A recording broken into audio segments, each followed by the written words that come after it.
सियासी मैदान की हर बड़ी खबर से आगाह रहने के लिए हमारे चैनल आज़ाद सियासत को सब्सक्राइब करें और बेल आइकन को प्रेस करें। बिस्मिल्लाहिर्रहमानिर्रहीम नाज़रीन अस्सलाम वालेकुम। मैं हूं इमरान वसीम। आज़ाद डिजिटल मीडिया की नई सीरीज़ आज़ाद सोच पर आप तमाम देखने वालों को वेलकम करेंगे और मैं हूं इमरान वसीम। और आज के प्रोग्राम में हम बात करेंगे जो कॉन्स्टिट्यूशनल कोर्ट के हवाले से, आईनी तरमीम के हवाले से चीज़ें चल रही हैं और मुखालफत भी की जा रही है और कॉन्स्टिट्यूशनल कोर्ट के हक़ में भी बहुत ज़्यादा आवाज़ें उठ रही हैं। तो इस इशू पे हम बात करेंगे, बहुत सारे सवालात हैं, उन सवालात के जवाब तलाश करने की कोशिश करेंगे। और आज के प्रोग्राम में हमारे साथ मौजूद होंगे सीनियर सहाफ़ी असद मलिक और उसके साथ-साथ सीनियर सहाफ़ी तैयब बलोच भी मौजूद होंगे। जो कॉन्स्टिट्यूशनल कोर्ट की ज़रूरत के हवाले से कहा जा रहा है कि जो जुडिशियल ओवररीच है, उसके बाद अब ये नागुज़िर हो चुका है कि आईनी अदालत का क़याम जो है वो अमल में लाया जाए। लेकिन इशू ये है कि आपने अगर ऐसी कोई अदालत बनानी है तो इसके लिए आपको आइन में तरमीम करना पड़ेगी। तो सबसे पहले तो असद मलिक साहब की तरफ हम जाएँगे और उनसे हम सवाल करेंगे कि कॉन्स्टिट्यूशनल कोर्ट के क़याम पर तो मेजॉरिटी जो है, मेजॉरिटी मतलब जो सियासी जमातें हैं वो मुत्तफ़िक हैं। लेकिन जो मुखालफत कर रहे हैं, उनकी मुखालफत की रीज़निंग क्या है? वो क्या इसकी वजह बताते हैं कि क्यों ये आईनी अदालत का क़याम जो है वो नहीं होना चाहिए? तो असद मलिक साहब आप क्या समझते हैं? क्या रीज़निंग हो सकती है? मुखालफत किन बेसिस के ऊपर कर रहे हैं? जी, बहुत शुक्रिया इमरान वसीम साहब। देखें, जो कॉन्स्टिट्यूशनल कोर्ट है, ये एक नई सोच नहीं है, पुरानी सोच है। जैसे तैयब बलोच बता रहे थे कि 95 की और 2006 में ये चार्टर ऑफ डेमोक्रेसी में भी थी। दो सियासी जमातें जो उस वक्त की बड़ी सियासी जमातें थी, उन्होंने इस पर इत्तफाक किया था कि कॉन्स्टिट्यूशनल कोर्ट होनी चाहिए। और उसका मकसद यही था कि जो जुडिशरी है पाकिस्तान की, वो पोलिटिसाइज हुई हुई थी। कोई भी जो है वो डिक्टेटर आता था, वो जुडिशरी से अपने जनाब एंडोर्स करवाता था अपनी, और जुडिशरी उसके साथ हो जाती थी। तो उन्होंने इस वजह से कहा कि यार ये कॉन्स्टिट्यूशनल कोर्ट जो है वो होनी चाहिए। अच्छा, फिर ये जो 2010 में 18वीं तरमीम आई, 2009 में इसका प्रोसेस स्टार्ट हो गया था। तो मेरा जो ख्याल है कि उसमें ये हो जानी चाहिए थी और वहाँ पे ये बात हुई भी थी कॉन्स्टिट्यूशनल रिफॉर्म्स कमेटी में कि जी कॉन्स्टिट्यूशनल कोर्ट एक बना दें। लेकिन उस वक्त इफ्तिखार चौधरी साहब जो हैं, वो उनका एक डर था कि कि जी वो नाराज़ हो जाएंगे कि जी कॉन्स्टिट्यूशनल कोर्ट क्यों बना रहे हैं, तो वो नहीं बन सकी उस वक्त। और फिर जो इन्होंने जजों की भर्ती का तरीकाकार जो था उसमें तय किया था 175A, उसमें भी इफ्तिखार चौधरी साहब जो है, उन्होंने जब 18वीं तरमीम की पटिशनें उन्होंने की तो उन्होंने कहा जी मैं तो ये डिसमिस कर दूंगा। इस तरह के रिमार्क्स दे रहे थे कि ये पटिशनें नहीं डिसमिस कर, ये तरमीम उड़ा दूंगा। तो उसमें उन्होंने जो जजों की जो अपॉइंटमेंट का तरीकाकार था वो भी बिल्कुल तब्दील कर दिया ना।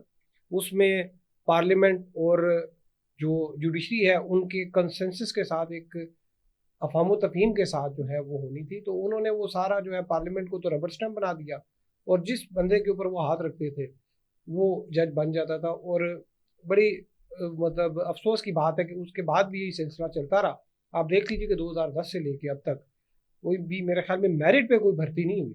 कोई चाचे मामे दोस्त का, कोई रिश्तेदार का, कोई या किसी ये ने जुडिशरी में अपॉइंटमेंट की बात कर रहे हैं। अपॉइंटमेंट की। हाँ, तो अब वो कॉन्स्टिट्यूशनल मकसद ये कोर्ट, था 18वीं तरमीम में कि जुडिशरी में जो अपॉइंटमेंट का प्रोसेस हो, जो जजेस लगें वो दो इदारे करें। वो इदारे करें और इतना मतलब साफ शफाफ निज़ाम होना चाहिए कि जो रियल जज हैं वो सामने आए। है, लेकिन वो एक फर्द वाहिद के हाथ में चला गया। अब यही जज जो थे, जो कि बगैर किसी मेरिट के, आप देखें कि इनकी कोई डिग्री शिग्री का भी जो है ना वेरिफिकेशन का कोई सिस्टम नहीं है। इनके क्रीडेंशियल बस सिर्फ इंटेलिजेंस एजेंसी से रिपोर्ट ली जाती है। और इनके अब ये जजेस जो हैं ये आ गए उन अदालतों में, कॉन्स्टिट्यूशनल कोर्ट्स में आ गए, हाई कोर्ट्स में आ गए, फिर उधर से वो चलते चलते सुप्रीम कोर्ट में आ गए। अब जो एपलेट जो उनकी एक जुरिस्डिक्शन होती है अदालतों की, जिसमें आप सिविल जज से लेके आप ऊपर आते हैं, तो वो जब ये इस तरह के आ गए हैं, अब ये जुडिशियल एक्टिविज्म वाले, वो प्रेफर करते हैं कि कॉन्स्टिट्यूशनल पिटिशंस जो है ना वो हम सुने। उसमें वो कैची होती हैं, क्योंकि आप देखें ना, अगर कोई दो बंदों के दरमियान कोई झगड़ा है, लड़ाई मार कुटाई का, कोई घर का, कोई आपने प्रॉपर्टी बड़ा का, अच्छा पॉइंट उठाया। इसी पे मैं तैयब बलोच को से एक सवाल करके फिर मैं आपकी तरफ आऊंगा। तैयब बलोच, आप सुप्रीम कोर्ट की रिपोर्टिंग करते हैं और अरसा दराज आपको हो चुका है, 14 साल से तो मैं आपको सुप्रीम कोर्ट में देख रहा हूँ। आप, क्योंकि हम हकायक पे बात करेंगे, बिल्कुल आप ये बताएं कि जो आम साइलिन के मुकदमात हैं, जब सुप्रीम कोर्ट में उनकी सुनवाई होती है, उसको कितना वक्त मिलता है? कोई फौजदारी मुकदमा है, कोई जायदाद का मुकदमा है, वो जो 30 साल से 35 साल से नीचे से भटकता हुआ अदालतों के चक्कर लगाता हुआ सुप्रीम कोर्ट तक पहुंचता है, उसको कितना वक्त मिलता है? और ये जो सियासी नोयत के या कॉन्स्टिट्यूशनल नेचर के जो मुकदमात हैं, उनको कितना वक्त मिलता है? देखिए, इसकी बड़ी सादा रीज़न है कि जब पॉलिटिकल केसेस आते हैं, कॉन्स्टिट्यूशनल केसेस आते हैं, तो जजेस और सब की इंटेंशन वहाँ पे होती है, वहाँ पे रिमार्क्स भी होते हैं, वो एक पॉलिटिकल नोयत के भी होते हैं। अखबारात में भी जजेस के जो हैं वो बड़े बड़े कालम सुर्खियाँ छपती हैं, मीडिया में भी। तो वो जो आम साइल है उसका मामला जो है वो हमेशा दब भी जाता है। ये अब से नहीं है, ये पाकिस्तान में एक मिथ है, और मिथ एवं हवा में नहीं बनी कि दादा केस करता है तो पोता आके इंसाफ लेता है, ठीक है। और बिलावल भुट्टो एक रिसर्च भी हुई थी, वो जवाद खालिद साहब ने हाँ। बताई भी थी, शायद वो आप याद कर पाए, नहीं तो मैं रिमाइंड कराऊंगा। जी, वो मैं वैसे यहाँ पे बिलावल की बात करता हूँ। बिलावल ने कहा कि मैंने अपने नाने का फैसला अब आके लिया है। देखिए, नस्लें गुजर गई, तीसरी नस्ल आके उसका इंसाफ ले रही है। अच्छा, इसके अलावा मैं आपको एक और बात बताता हूँ, वो ये है कि सबसे ज्यादा जो मुतासिर है ना, वो होती हैं जेल पटिशनें। अगर आपको याद हो, जस्टिस जमाल खान मंदूखेल के बेंच में जेल पटिशनें लगी थी, और तकरीबन 20 पटिशनें लगी थी, जिसमें यह पता चला कि 11 जो है वो इंसाफ के राह तकते हुए मर चुके कैदी। वो इसमें कि कोई बीमार था, कोई था, उसने पटिशन डाली हुई थी कि हमें रिलीफ दिया जाए, किसी की सज़ा जो है वो गलत हुई थी, उसने वो पटिशन डाली हुई थी, लेकिन वो 20 साल बाद, 25 साल बाद लगी या 15 साल बाद लगी। तो उसके बाद पता चला उन 20 में से 11 जो है वो जहाने फानी से कूच कर गए थे।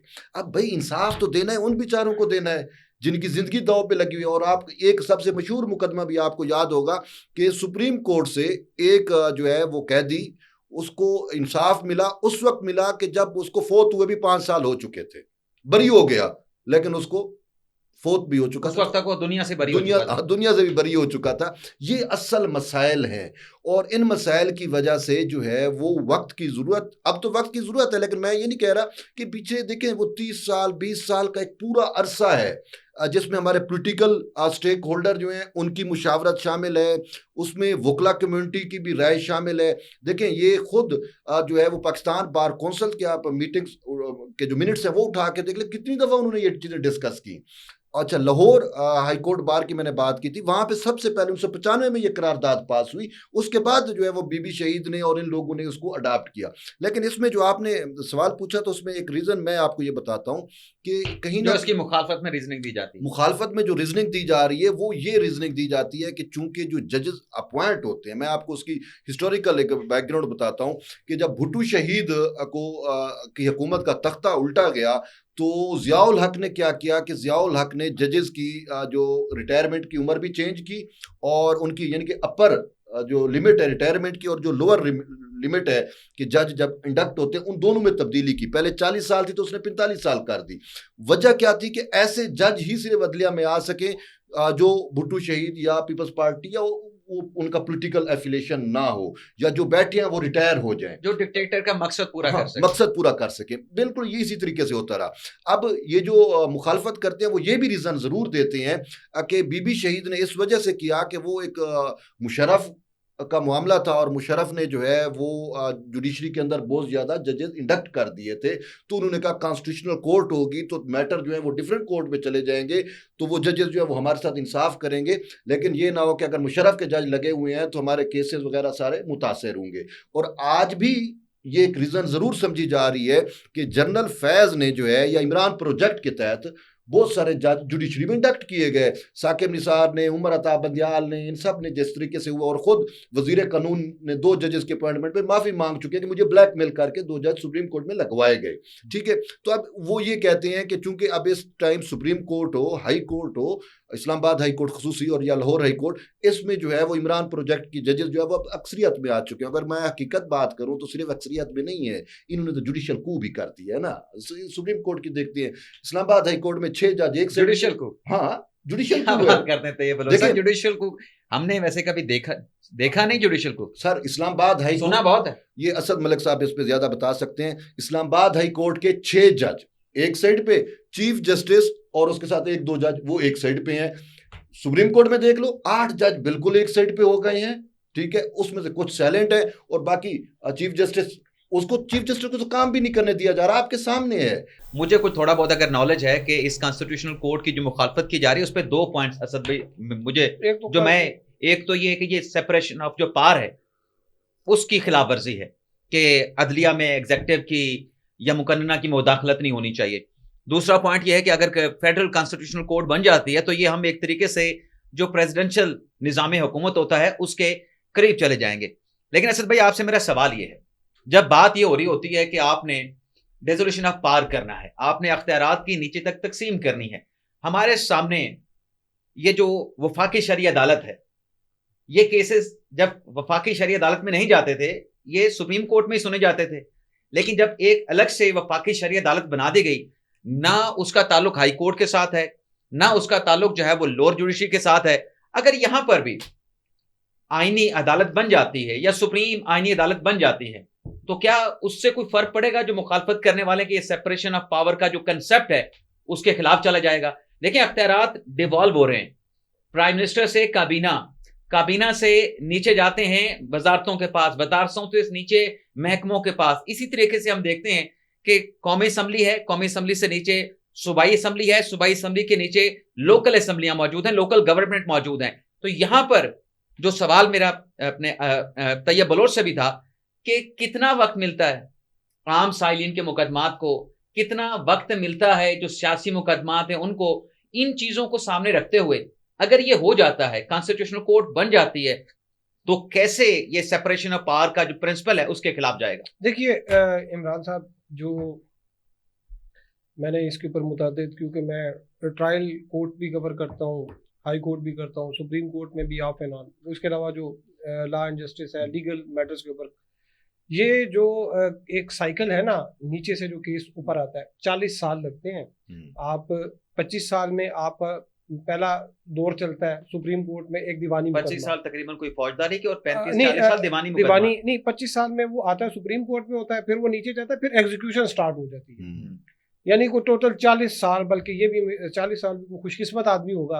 अब बताएं 40 साल में आप देखेंगे अभी 40 साल बाद आप कहाँ होंगे, आपको क्या फ़ायदा अगर आप एक को, इस वजह से लोग अदालतों में नहीं आ रहे। ADR का इन्होंने शुरू कर दिया, चले, लेकिन ये जब केसेस आते हैं नीचे से, और वहाँ पे एक पिटीशन आई होती है जरताज गुल साहिबा की, शानदाना गुलजार की या मरियम नवाज की, वो एक पिटीशन आई होती है।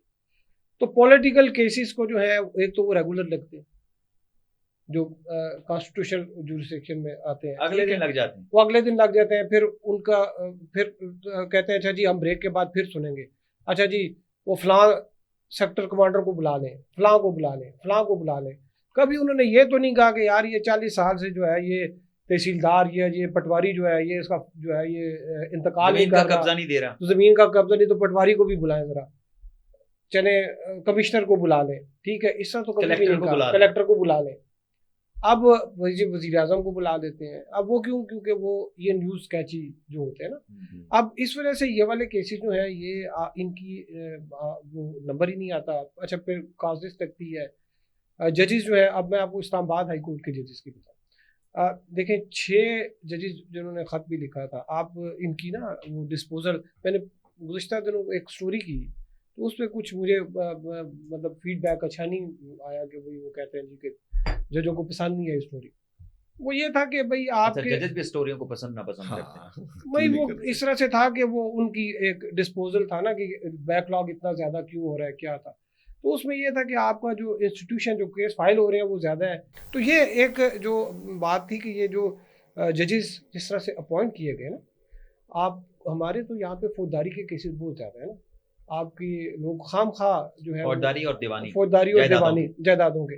अब जो आपने यहाँ पे जो रख दिए वो आपने रख दिए कॉन्स्टिट्यूशनल एक्सपर्ट जो या कारपोरेट के जो है वो रख लिए, क्योंकि वो जो लोग थे वो जरा वेल कनेक्टेड होते हैं ना, कारपोरेट जो करते हैं उनके ताल्लुकात होते हैं, उनकी रूट्स होती हैं नीचे तक, उनकी नहीं ऊपर तक होती है, नहीं नीचे तक भी रूट्स होती हैं क्योंकि उन्होंने प्रैक्टिस की होती है फौजदारी के। हाँ, फौजदारी वाले मैं बता रहा हूँ, उनकी रूट्स नीचे तक होती है। जो कारपोरेट वाले होते हैं वो एक एयर कंडीशन माहौल में बाहर से पढ़ के आए होते हैं, उनको इतना ज़्यादा वो नहीं होता। और एक दूसरा आपने जो सवाल किया था कि ये कॉन्स्टिट्यूशनल कोर्ट जो है, फेडरल कॉन्स्टिट्यूशनल कोर्ट जो बनने जा रही है, उस पर जो एतराज़, मेरी कल कोई सहाफ़ी थे, उनकी कोई सिंपथीज़ हैं पीटीआई के साथ, वो बड़ा उसके ख़िलाफ़। मैंने कहा मुझे बताइए कि कॉन्स्टिट्यूशनल कोर्ट में आपको बुरी क्या चीज़ लगी?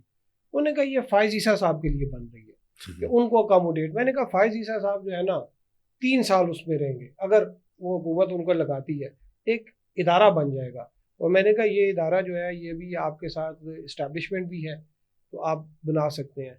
इस्टेब्लिशमेंट आपके साथ ना होगी तो ये कभी भी नहीं बन सकेगा। आप इदारे को देखें कि इदारा बन जाए, उसमें जो भी आ जाए। आज फ़ायज़ ईसा साहब आए हैं, कल हो सकता है मंसूर शाह साहब आ जाए उसमें, परसों हो सकता है जस्टिस मुनीब साहब उसमें आ जाए, तो एक इदारा तो बन जाएगा ना। उसमें आपका एक जो आम लोग हैं उनको जो यहाँ पे इस वजह से उनके, आप सुप्रीम कोर्ट कवर करते हैं, मैं भी कितनी दफ़ा गया वहाँ पे, क्या होता है जी, वो सारा दिन जो है वो एक कॉन्स्टिट्यूशनल पिटीशन लेके बैठे रहते हैं। कोई कराची से, कोई बलोचिस्तान से, कोई कहाँ से, कोई कहाँ से, पूरी वहाँ पे जो है वो सेक्रेटरी और पता नहीं कौन कौन आए होते हैं, वो जो रेगुलर अपीलें जो आई होती हैं, तो अब पता लगता है जी कि टाइम जो है वो हो गया, तो वो रिलीज हो जाती है, वो लोग सारे वापस चले जाते हैं। तो ये चीज़ें तो कम से कम खत्म होगी ना। जो बंदा आया उसको पता है कि चलो मैं आ गया हूँ। आप देखें, मैं आपको बताऊं कि लोग जो है ना इतने मजबूर हैं, जो आते हैं दूर दराज से, किसी का कोई केस है, अगर दीवानी मुकदमा है या कोई फौजदारी का भी, वो किसी से पैसे उधारे पकड़ता है। कोई बकरी ठीक है, बेचता है, कोई कोई क्या बकरी बेचता है। बेचता है, कोई गाय बेचता है, कोई क्या बेचता है। वो सुबह जो है या एक दिन पहले निकलता है कि जी मैं सुबह 9 बजे 8 बजे मैं सुप्रीम कोर्ट में हूँ, यहाँ पे पहुँचता है, यहाँ पे वो खाना शाना नाश्ता वाश्ता हल्का फुल्का करके वो आके सुबह से बैठा होता है। 3 बजे उसको पता लगता है कि जी आज उसके केस की हियरिंग नहीं होनी। अब वो क्या किधर जाएगा? तो कम से कम इस तरह का सिस्टम होना चाहिए कि आपके जो कॉन्स्टिट्यूशन मैटर है वो अलग हो जाए, जिन जो टाइम कंज्यूम करते हैं ना। वो तो देखें, वो कॉन्स्टिट्यूशनल कोर्ट है, वो बेशक दिन में 4-4 दफ़ा ब्रेक करके एक ही केस को सुनती रहे। उनका ये सभी आपकी बात ठीक है, क्योंकि जो आपने एक और पॉइंट उठाया ना कि लाहौर हाई कोर्ट के जजेस जो हैं वो 40 से 50 मुकदमा सुनते हैं, और 40 से 50 मुकदमा सुनने के बावजूद भी जो पेंडेंसी है वो पाइल अप हो रही है, मुकदमात की तादाद में रोज बरोज इजाफा हो रहा है। फिर यहाँ पे सवाल उठता है जजेस की तादाद बढ़ाने का भी। तो जजेस की तादाद अगर सुप्रीम कोर्ट में बढ़े और बाकी अदालतों में भी बढ़े, और उसके साथ साथ कॉन्स्टिट्यूशनल कोर्ट भी बन जाती है जैसे वफाकी शरई अदालत बनाई गई है, तो आप ये बताएं तैयब बलोच साहब, तो कितना फर्क पड़ेगा आम साइलिन को? क्योंकि असल मकसद अदलिया के बनाने का तो यही है। सियासी लोग तो अगर चाहें अपने इश्यूज जो है वो पार्लियामेंट में भी हल कर सकते हैं, लेकिन वो नहीं हल करते। सही है। उसके उनको पॉलिटिकल बहुत सारे बेनिफिट्स होते हैं, सियासी फायदे होते हैं, मफादात होते हैं, अल्टीरियर मोटिव होते हैं। लेकिन अगर ये हो जाता है, आईनी अदालत बन जाती है, जजेस की तादाद में इजाफा हो जाता है, तो आम लोगों के मुकदमात पे कितना फर्क पड़ेगा? सबसे ज्यादा फायदा तो इसको आम लोगों को होगा, जो बकरी बेच के आता है, जो गाय बेच के आता है, जो उधारे पैसे बेच वो लेके आता है, या कोई बीवी का, माँ का जेवर बेच के इंसाफ लेने के लिए आता है, तो अगर उनको फौरी इंसाफ मिले तो इससे और क्या वो है। इस वक्त मैं आपको बताऊं 60,000 सुप्रीम कोर्ट में केस तकरीबन पेंडेंसी है। अच्छा, वो सारे मोस्टली आम साइलिन के केसेस हैं, और ओवरऑल जो पाकिस्तान का डाटा है वो गालबन जो है तकरीबन 28 लाख केसेस पेंडिंग पड़े हैं। ठीक है, मुख्तलिफ कोर्ट्स के इसमें अंदर मुख्तलिफ फिगर्स आते हैं, कोई 24 लाख कहते हैं, कोई 28 कहते हैं, लेकिन तकरीबन 22-23 से ऊपर ही है, हाँ, नीचे नहीं। ठीक है, 20 लाख से ऊपर केसेस तो पेंडिंग है, पेंडेंसी है।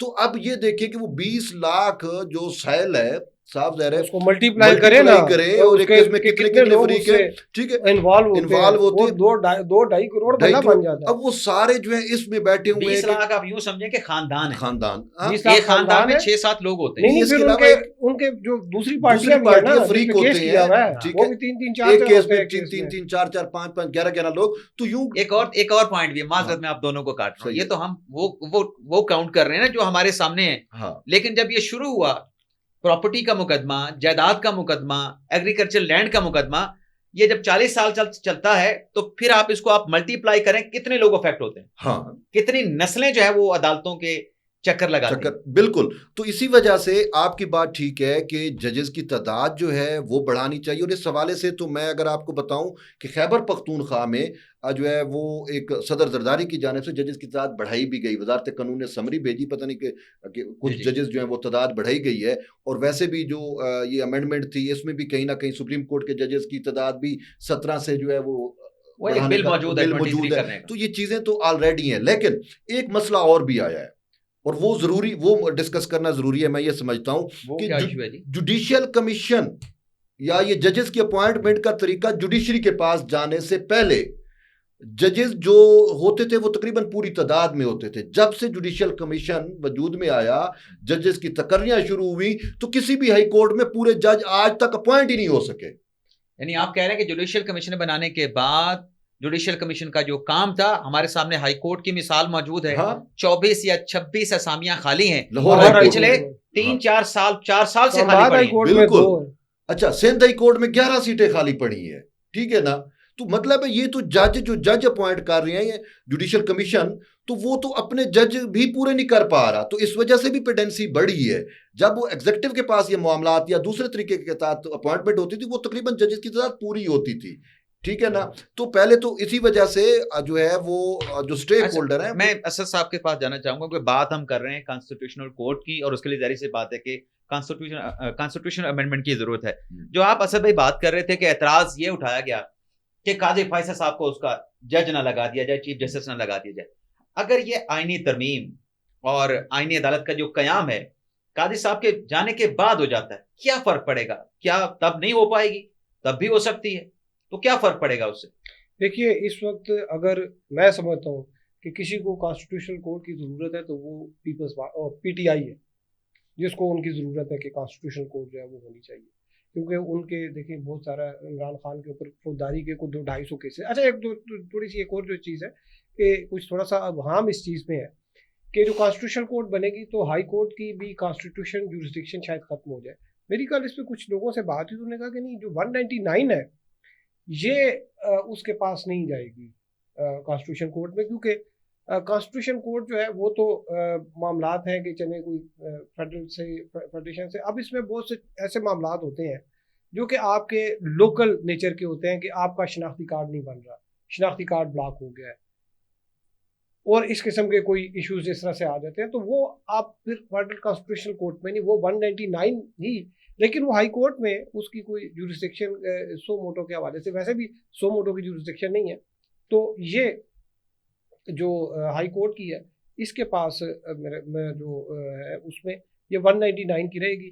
ये वाली फिर अपीलें भी सुप्रीम कोर्ट में जो है वो जा सकती हैं, या शायद कॉन्स्टिट्यूशन, ये एक मेरा ख्याल में ये होगा कि ये वाली अपीलें जो है, क्योंकि ये तो एक आम रूटीन के आपके सिविक इश्यूज भी है ना, जिसमें बहुत सारे कि आपका जनाब ज़ू बंद हो गया, हाथी बीमार हो गया, हाथी ठीक हो गया, तो ये वाले मामले जो है ये कॉन्स्टिट्यूशन कोर्ट में तो नहीं जा सकते। तो ये मेरे ख्याल में ये यहाँ पे ही हो गया। अच्छा, इसमें मैं थोड़ी सी बात ऐड करना चाहूँगा, आप इस पर ज़्यादा राय दे सकते हैं।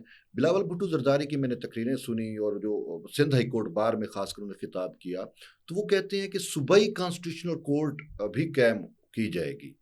तो वो अगर सूबाई कॉन्स्टिट्यूशनल कोर्ट है तो वो तो फिर हाई कोर्ट में के इख्तियारात में चीज़ें मतलब है कुछ उसको शिफ्ट हो जाएंगी। आप इसको कैसे मतलब है? देखिए, सूबाई आप देखें ना, जो 199 की जो जुरिस्डिक्शन है हाई सूबों में तो वही इस्तेमाल हो सकती है ना। हाँ।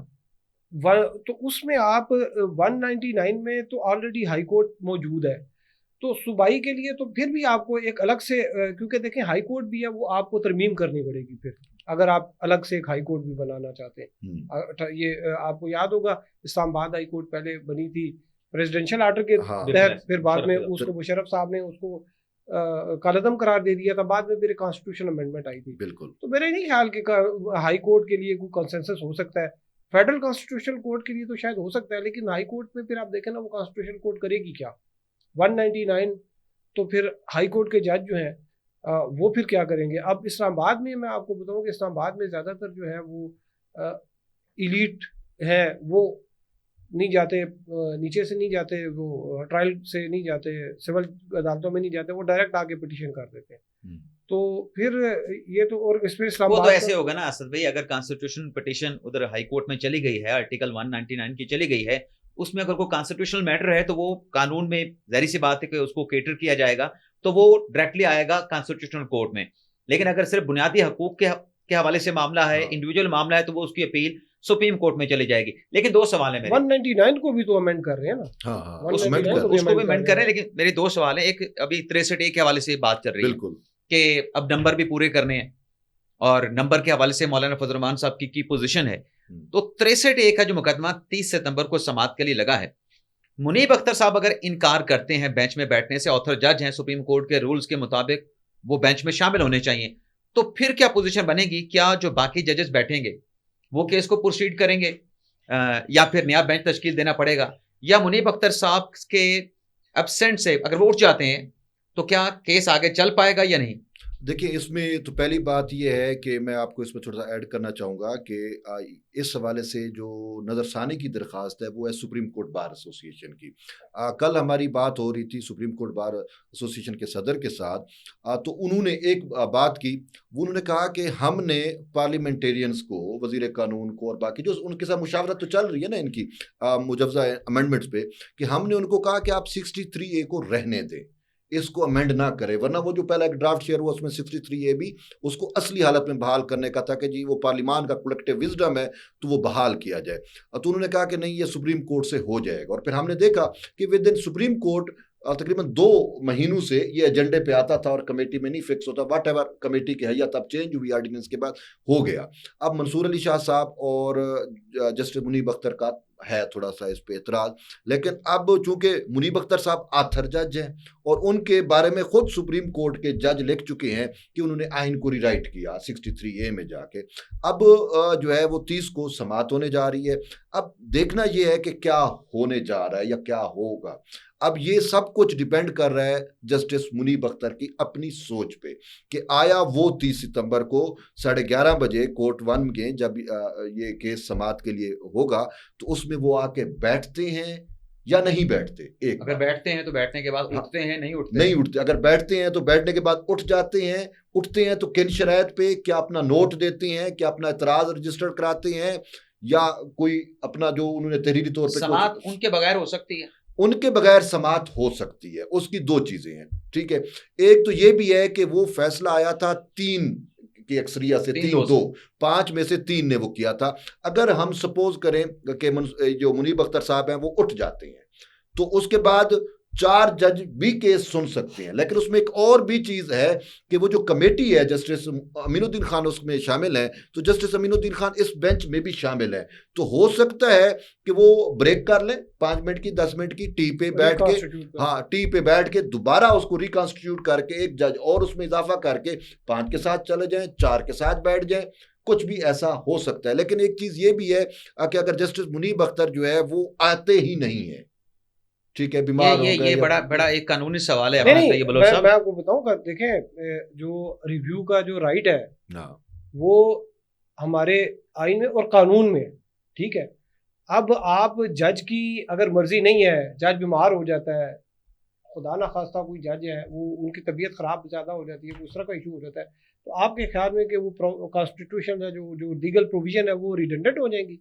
यही बात है, यही मैं कह रहा हूँ ना, क्या डिस्पेंसेशन ऑफ जो जस्टिस है, हाँ, वो एक अगर कोई ये चाह रहा है कि वो मतलब वो नहीं आ रहा, ये नहीं बातें बैठ फैलाई रहा, जा रही हैं कि जी वो अगर वो खड़े हो जाएंगे तो बेंच, भाई आप एक कानून है ना मुल्क के, उसमें आप किसी की स्वीट विल के ऊपर या किसी की जिद के ऊपर आप अपने जो आइन और कानून में जो चीज़ें लिखी हुई हैं, जो रिलीफ दिया गया है, आप छोड़ दें कि ये एक 63A का मामला है। ये हो सकता है ये कोई आम कोई शुफा का केस होता, कोई छोटा सा केस होता, किसी 2 पार्टियों का केस होता, और एक आथर जज जो है वो बीमार हो जाए, वो कहते मैं नहीं आता, तो क्या उसका वो रिव्यू नहीं सुना जाएगा?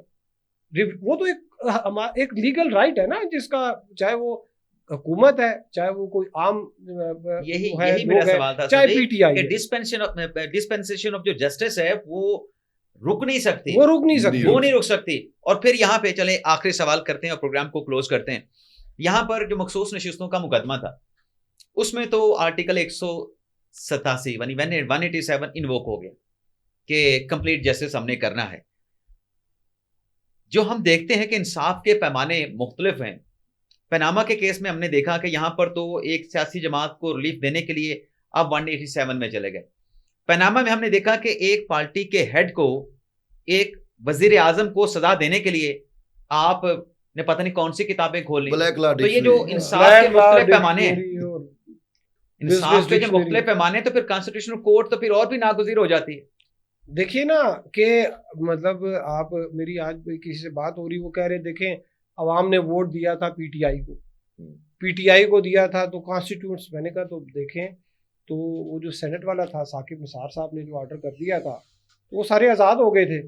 वो बाद में भी आज़ाद ही, वो ख़त्म भी हो गए, वो आज़ाद ही खत्म, 6 साल आज़ाद ही रहे। वो 6 साल आज़ाद ही रहे। तो उसने कहा नहीं वो साकिब निसार, मैंने कहा नहीं उसका भी ऑर्डर जो था वो कानून के मुताबिक था। उसने कहा अच्छा जी ये डिसक्वालिफिकेशन है। उसने ज़रा ज़्यादा इंटरप्रिटेशन में चला गया कि ये जो डिसक्वालीफाई चेयरमैन है वो कर नहीं सकता था, तो ये टिकट जो है ये नहीं होंगे। अब टाइम नहीं था, तो मैंने कहा वही क्राइटेरिया साकिब निसार साहब का भी ऑर्डर जो था वो बड़ा कानून के मुताबिक था, और ये जो इनसे सीटें इनको नहीं मिली वो भी कानून के मुताबिक था। ये नहीं हो सकता कि आप SIC की इलेक्शन कमीशन का फैसला, हाँ पेशावर हाई कोर्ट का फैसला, सुप्रीम कोर्ट में तो सूरत हाल ही चेंज हो गई। SIC की सीट्स कल देखें, कल तो इस तरह से होगा कि पीपल्स पार्टी कहेगी कि जी ये नून लीग के जो है ये 50 जो है ना इधर यहाँ पे कॉन्स्टिट्यूट्स ने हमें वोट दिए थे, ये सीटें हमें दे दें। वो कहें जी हम 187 में, देखिए 187 में तो आपको भी प्राइम मिनिस्टर लगा सकती है अदालत कंप्लीट जस्टिस में। ये हो सकता है, हो सकता है ना, आपको हाँ। सदर भी लगा सकती है, वो भी लगा सकती है। यहाँ पे मैंने कई पिटिशनें देखी थी। लेकिन मुझे क्यों लगाना है? जो फैसला देने वाले हैं खुद अगर सदर और वज़ीर आज़म बन जाए। नहीं मैं आपको बता रहा हूँ, उनको तो क्या जरूरत है सदर वज़ीर आज़म बनने की, वो तो उनके जूते की नोक पे होते हैं। देखें उनको क्या जरूरत है। तो वो जो आपको ये था कि ये वाली जो मखसूस नशिस्तों वाली जो बात है, ये इसमें 187 वाला, मैंने इस पे नाइक साहब से भी बात की और भी कुछ लॉयर्स से उनके से बात की। अकरम शेख साहब थोड़े नाराज हैं नून लीग से, तो वो थोड़ा सा उन्होंने और बात की। लेकिन जो बात थी कि 187 को आपने इन्वोक कर दिया, या ये अफरीदी साहब ने उस वाले से बड़ा कि आप अगर नहीं, आपने अगर ये प्रेसिडेंट सेट कर दी तो कल कल कोई भी पार्टी उठेगी, वो कहेगी जी ये हमारे लोगों ने तो हमें वोट दिया था, ये इधर गनों वाले खड़े थे, ये खड़े थे, वो खड़े थे, तो ये वाली आप सीटें जो है ना 187 में आप उनकी 40 सीटें उठा के इधर हमें दे दें। ये वाली नहीं होनी चाहिए। SIC को भी अगर दे देते ना तो चले कोई बात बन जाती। उन्होंने कहा नहीं वो हमारे पास टाइम नहीं था कि हमने ये उसकी जो पार्टी बनने वाली दरख्वास्त सुनते और वो करते, तो हमने कहा 187 में जो है ना इसको मेरा एक छोटा सा कमेंट है 187 पे कि मैं तो ये अब ये समझ रहा हूँ कि पार्लिमान को, पार्लियामेंटेरियंस को जब बाकी तरमीम कर रहे हैं तो 187 को भी देखना चाहिए कि जैसे जस्टिस याया खान अफरीदी ने कहा कि इसके संगीन नतज, अगर ये एक ताकत है, इख्तियार नहीं है, जब तो कॉन्स्टिट्यूशनल कोर्ट हाँ। बन जाएगी तो ये सारी चीजें उधर चली जाएंगी। अच्छा, फिर इसके साथ साथ मंसूर अली शाह साहब ने 187 2 दफा इस्तेमाल किया अनफॉर्चुनेटली, ठीक है, और दोनों दफा एक सैफर के केस में कहा मैं कंप्लीट जस्टिस करना है, उसमें केस बेल में केस के मेरिट डिस्कस करके सैफर को उड़ा के साइड पे रख दिया और खान साहब की और शाह महमूद कुरैशी की बेल दे दी। एक दूसरा रिजर्व सीट्स के अंदर, लेकिन अगर 187 का इतलाक होता, मेरा एक राय है, तो भुट्टो शहीद के केस में क्यों नहीं किया? मतलब ये एक सवाल है जो मंसूर अली शाह से मेरा एक सवाल पेंडिंग है, उसको ये जवाब देना चाहिए कि असल इंसाफ तो उसको जरूरत था जिसको आपकी सुप्रीम कोर्ट मान रही है कि मासूम कत्ल हुआ। और 187 जैसे आर्टिकल दुनिया के बाकी कॉन्स्टिट्यूशन में मौजूद हैं कि 30 साल बाद, 40 साल बाद अगर कोई नई चीज़ सरफेस पे आ जाती है और कोर्ट समझती है कि उस टाइम गलती हो गई तो उसको फिर 187 में कंप्लीट जस्टिस जाके करेक्ट किया जाता है। तो असल तो करेक्शन भुट्टो शहीद के रेफरेंस में बनती थी, वहाँ पे तो सिर्फ इन्होंने सवालों के जवाब दिए हैं, उसको इंसाफ तो नहीं दिया। चलें, तैयब बलोच बहुत बहुत शुक्रिया। और असद मलिक साहब का भी पॉइंट बड़ा अच्छा है कि जब भुट्टो रेफरेंस चाहे वो सुप्रीम कोर्ट में ज़ेरे समाअत था तो अदलिया की जानिब से कहा गया कि चूंकि इस केस में मेन केस भी डिसाइड हो चुका है, नजरसानी की दरख्वास्त भी डिसमिस हो चुकी है, तो हम उस कन्विक्शन को जो है वो सेटिसाइड नहीं कर सकते, गैर कानूनी गैर आइनी करार नहीं दे सकते। अलबत्ता एतराफ़ कर लेते हैं कि जो एक इंसाफ के तकाजे होते हैं साबिक वज़ीर आज़म जुल्फ़िकार भुट्टो को नहीं मिले, तो उसका मतलब फिर ये निकला कि उनका जुडिशल मर्डर हुआ था। लेकिन पूरी बहस का खुलासा ये है कि जो जुडिशल ओवररीच हमारी अदालतों में होता है, कभी 184(3) के तनाज़र में, कभी 187 के तनाज़र में, आखिर इसका रास्ता कहीं तो बंद करना है। कहीं पे तो जाके आपने कि आम लोगों को इंसाफ मिल सके, आम लोगों के मुकदमात 25 साल से लेके 30 साल तक उनको उनकी नस्लें जो है वो अदालतों के दर बदर के धक्के खाती हैं, उनको इंसाफ कैसे देना? अगर ये सेपरेशन ऑफ बिजनेस हो जाता है कि कॉन्स्टिट्यूशनल कोर्ट में आईनी मुकदमात सुने जाएं, सियासी मुकदमात सुने जाएं, तो मेरे ख्याल से फिर जो आम साइलिन के मुकदमात हैं और जज जो आता है वो अवाम की खिदमत के लिए आता है। अल्लाह ताला का एक सिर्फ है इंसाफ करना, अदल करना, तो फिर मेरे ख्याल से ये चीज़ें बेहतर हो जाएंगी और लोगों को इंसाफ भी मिलेगा। और जो कॉन्स्टिट्यूशनल मैटर्स हैं, पॉलिटिकल मैटर्स हैं, ये कॉन्स्टिट्यूशनल कोर्ट में चलेंगे, तो मेरे ख्याल से नीचे जो है वो सबको ही फ़ायदा पहुंचेगा। इजाज़त चाहते हैं आपसे। अल्लाह ताला हम सबका हामी नासिर अपनी दुआ में याद रखिएगा। अल्लाह हाफिज़।